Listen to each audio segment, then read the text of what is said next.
Welcome back. So this is part 3 of the Kitty Girl Boutique shop build.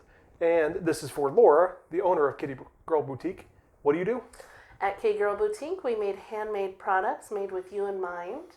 Mostly it's for people who love essential oils, have allergy concerns, or just want something to help you relax after a long day. So this is the mobile table for her to make sure she has the most use out of this area, because it is a pretty small area. So it needs to be mobile and it rolls. It's one of my smaller projects recently. And I absolutely love how it came out. So let me show you how it's made. Let's make some sawdust.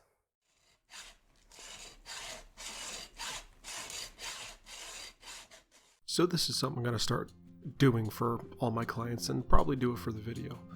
Since it's hard to relate a picture or a draft to a space, I'm going to take a picture of the empty space and then take a screenshot of that and draw it on my phone like this. I know it's crude, but it definitely gives you a better idea of how a piece is going to fit into a room. I use different objects around, like you can use the floor tile to measure out the sizes, different shelf heights to figure out the shelves, and it gives the client a really good idea of what they're going to be getting. Now, never go off of the packaging for what the height says. Always measure it for yourself. And you do that simply by this. But let me caution you, always write it down immediately, because if you're anything like me, you're going to forget halfway through the build, and then you're stuck.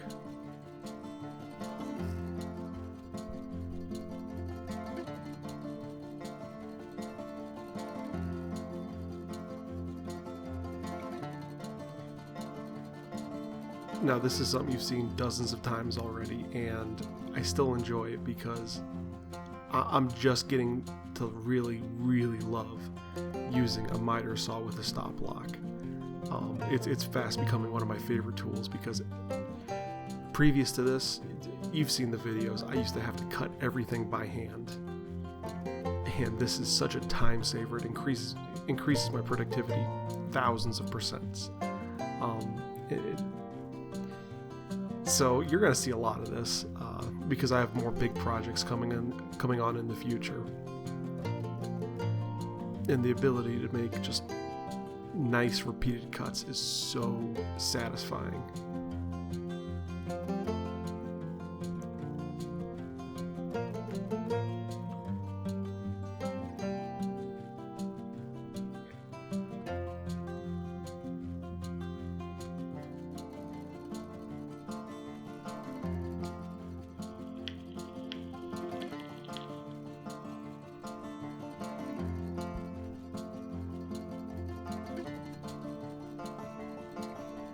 I really do think I need to improve this fence, though. If you have any suggestions on how I could improve the fence, let me know in the comments section. I'd be really interested, actually, to hear what upgrades or suggestions you all have for me.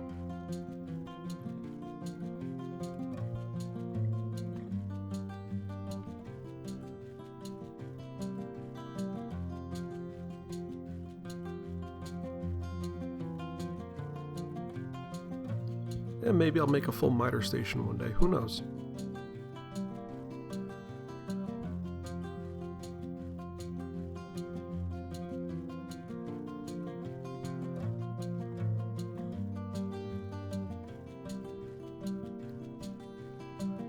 And now we're to the Craig jig. I used to look down on pocket holes. I'll admit it. But after using this for the bath bomb drying rack, which was the previous video,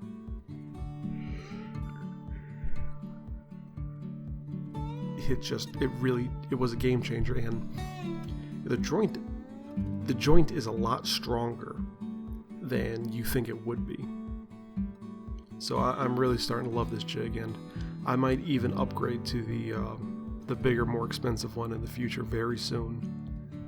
because it really is that much of a time saver, and I do appreciate it. Now let me also say, it might be hard to see here, but I'm knocking out the sawdust in between each cut, or each hole that I drill. I find that really makes a huge difference when you go to drive the screw in. It only takes an extra, half second, quarter second? So why wouldn't you?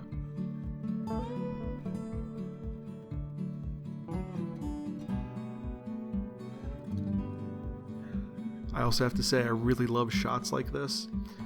Not necessarily of me using the pocket hole jig, but of the pieces in the background slowly stacking up as finished pieces, in fast motion.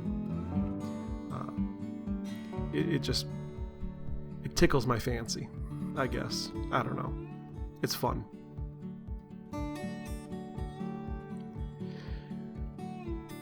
Now I know this is one of the more boring pieces, just laying things out on plywood.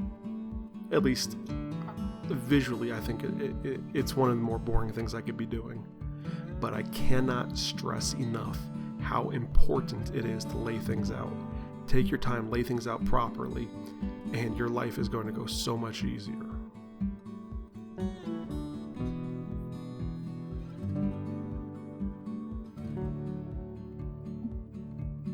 Because I spend so much time laying everything out, and I think I might do a special long form video just on how to lay things out. It saves you so much time trying to fit things together, finish things in this project and the next project, a computer table that I built for Kitty Girl Boutique. I spent maybe 3 times the amount of time laying out her projects as I did a project for myself, and the results were fantastic. Like, everything just fit like a glove perfectly, and that is a very satisfying feeling. Also, when you're measuring plywood like this, I don't know if you noticed, but I measured from the factory ends only. I know I cut a straight line, but never trust yourself to be as straight as the factory edge, especially when you have the opportunity. Now this is a cool part, laying all the pieces together. I definitely suggest using clamps of some sort when putting these pocket holes together. It makes your life so much easier and stress-free. It also allows you to move the whole piece around like just one big unit, as opposed to right here I have 3 pieces, so it'd be just a 3-piece disambiguated menagerie. Use the clamps, it'll make your life easier.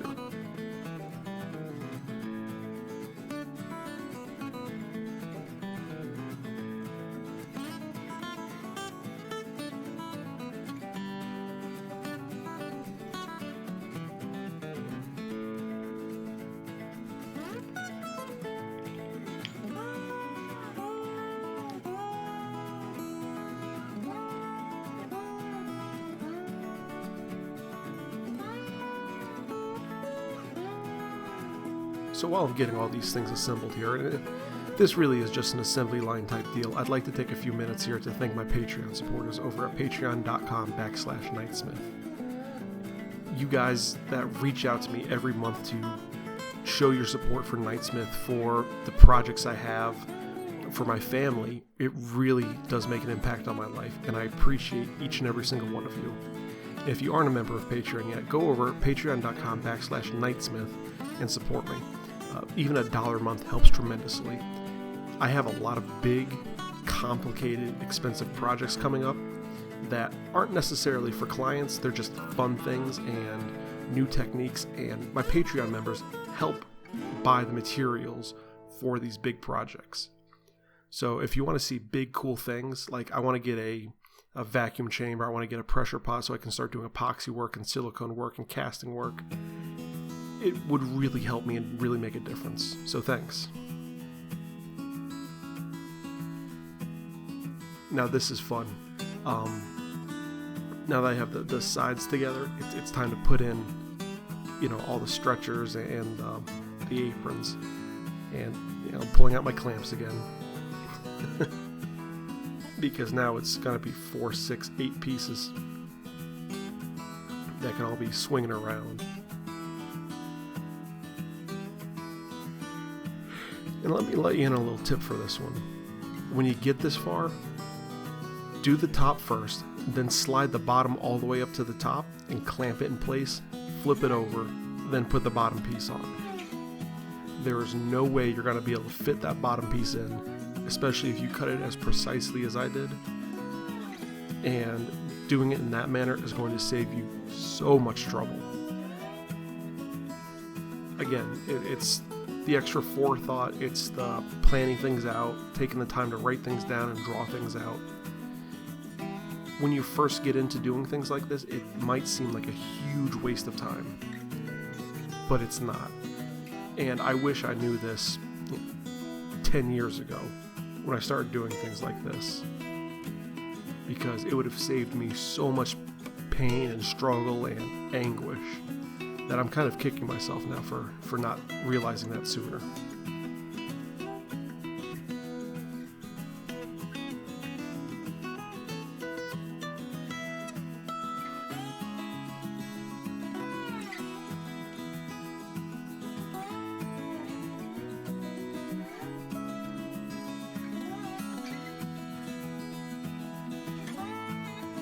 And this is kind of where I made the mistake I told you not to.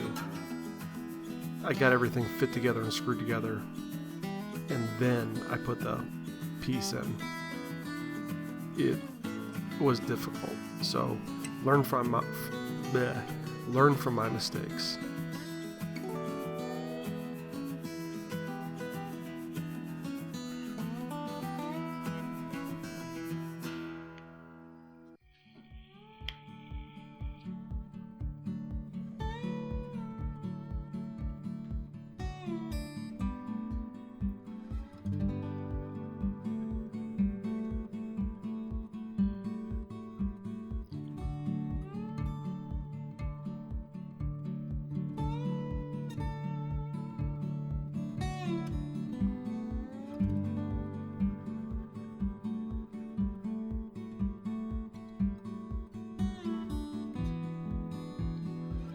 Look at that. Fits like a glove. This gives me so much, it gave me so much pleasure that this came together so nicely. And I have to attribute that not to skill, but to taking the time to figure out exactly what dimensions where, taking the time to draw it out and really figure things out first. Once you do that, it's not a matter of skill, it's a matter of following, directions, cutting straight lines. And if you can cut a straight line, if you can follow directions,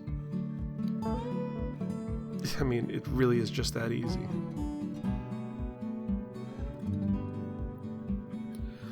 Cool thing about this project, and actually the table, I finished the table and fell asleep at the shop this night.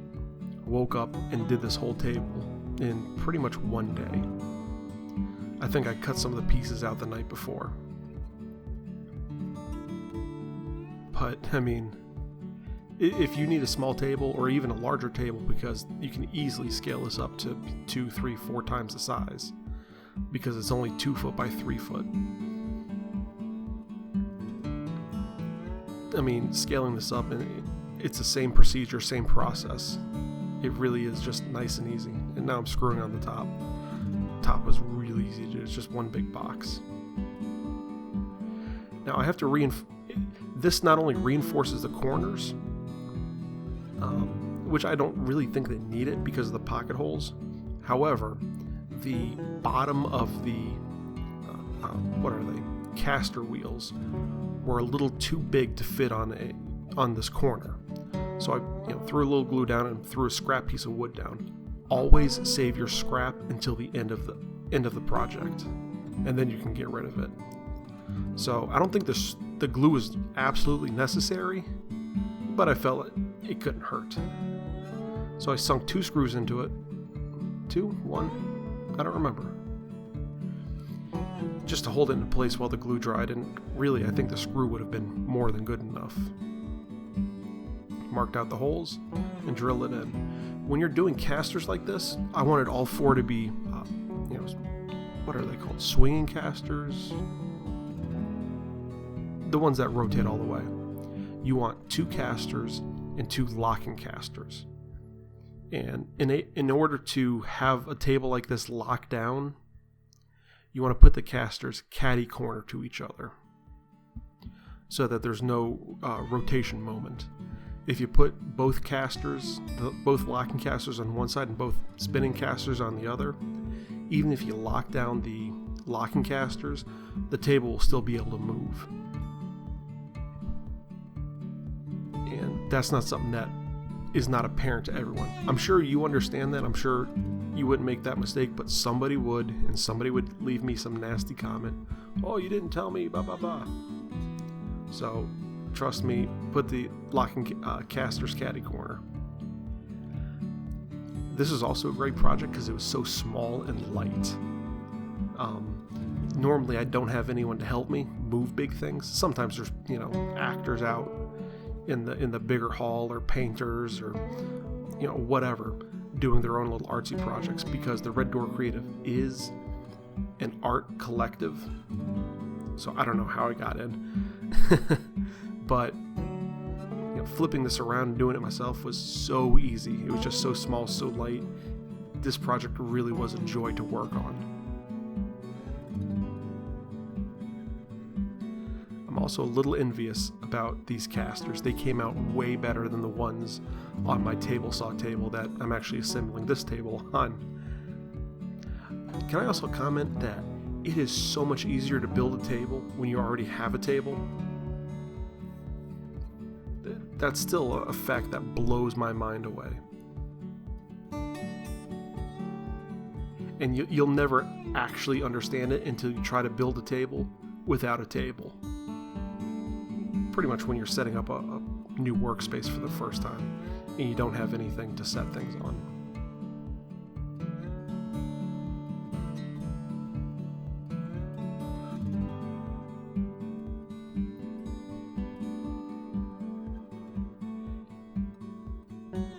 And getting it for its made. So guys, what'd you think? I know this is one of my smaller projects, but it came together fantastically. I loved how the pocket holes just suck everything together. It gives you nice square corners. I'm in love with them. I know that's kind of pathetic to say, but I'm in love with them. How do you like it? Is it useful? Is it a good size? Is it? I absolutely love it, honestly, because I've been throwing this thing across the room all day long, every day for the last, and as you can see, well, when I don't hit things, it works remarkably well, and it's smooth. I've had to put it in place because it has the locks on the wheels. It's just exactly what I needed, and it makes my life so much easier, like you can see.